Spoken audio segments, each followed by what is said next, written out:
ഞങ്ങൾ അപ്ലോഡ് ചെയ്യുന്ന വീഡിയോസ് നിങ്ങളിലെത്താൻ ഈ ചാനൽ ഇന്ന് തന്നെ സബ്സ്ക്രൈബ് ചെയ്യണം. അതോടൊപ്പം ബെല്ലൈക്കൺ പ്രസ് ചെയ്യാൻ മറക്കരുത്. നടിയെ ആക്രമിച്ച കേസിൽ കോടതിയുടെ നിലപാടാണ് ശരിയെന്ന് വിശ്വസിക്കുന്നുവെന്ന് നടനും സംവിധായകനുമായ രഞ്ജിത്ത് പണിക്കർ. വിഷയത്തിൽ മേൽക്കോടതികൾ മറ്റു നിലപാടുകൾ സ്വീകരിച്ചാൽ അപ്പോൾ അതിനെക്കുറിച്ച് സംസാരിക്കാമെന്നും രഞ്ജിത്ത് പണിക്കർ പറഞ്ഞു. വിഷയത്തിൽ മാധ്യമങ്ങളോട് സംസാരിക്കവെയാണ് രഞ്ജിത്ത് പണിക്കർ നിലപാട് വ്യക്തമാക്കിയത്. ഏത് കേസിലും വിധി വരുമ്പോൾ പ്രതീക്ഷിക്കുന്നത് കിട്ടാത്തവർക്ക് പ്രതിഷേധവും ആക്ഷേപവും ഉണ്ടാകും.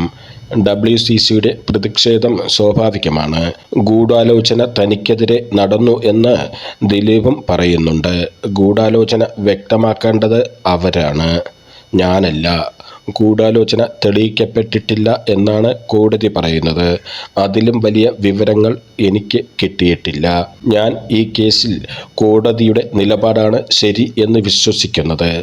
ഇനി മേൽക്കോടതി ഇത് സംബന്ധിച്ച് വേറെ എന്തെങ്കിലും ഒരു നിലപാട് സ്വീകരിക്കുകയാണെങ്കിൽ അപ്പോൾ അതിനെക്കുറിച്ച് സംസാരിക്കാം. അല്ലാതെ ഞാനിത് മുഴുവൻ ഇഴകീറി പരിശോധിച്ചിട്ടില്ല. അതുകൊണ്ട് കോടതി പറയുന്നതിനോടാണ് എനിക്ക് വിശ്വസ്തത. ദിലീപ് വേട്ടയാടപ്പെട്ടു എന്നാണ് അയാളുടെ വികാരം. ഞാനിതിൽ കാഴ്ചക്കാരൻ മാത്രമാണ്, ഏതെങ്കിലും പക്ഷത്തുള്ള ആളല്ല.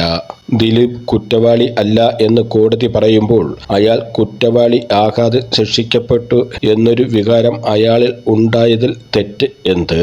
കുറ്റവാളികൾ ശിക്ഷിക്കപ്പെട്ടു എന്നാണ് എനിക്ക് തോന്നുന്നത്. ദിലീപിനെതിരെ പോലീസ് ഉദ്യോഗസ്ഥരടക്കം ഗൂഢാലോചന നടത്തി എന്നാണ് അയാൾ പറയുന്നത്. നമ്മുടെ രാജ്യത്ത് പോലീസ് ഉദ്യോഗസ്ഥർ കള്ളത്തെളിവുകൾ ഉണ്ടാക്കിയ കേസുകൾ ഉണ്ടായിട്ടില്ലേ? എനിക്കെതിരെ കള്ളത്തെളിവുകൾ ഉണ്ടാക്കി എന്ന് ഒരാൾ പറയുമ്പോൾ ഞാനല്ല അത് പരിശോധിക്കേണ്ടത്, രഞ്ജിത്ത് പണിക്കർ പറഞ്ഞു.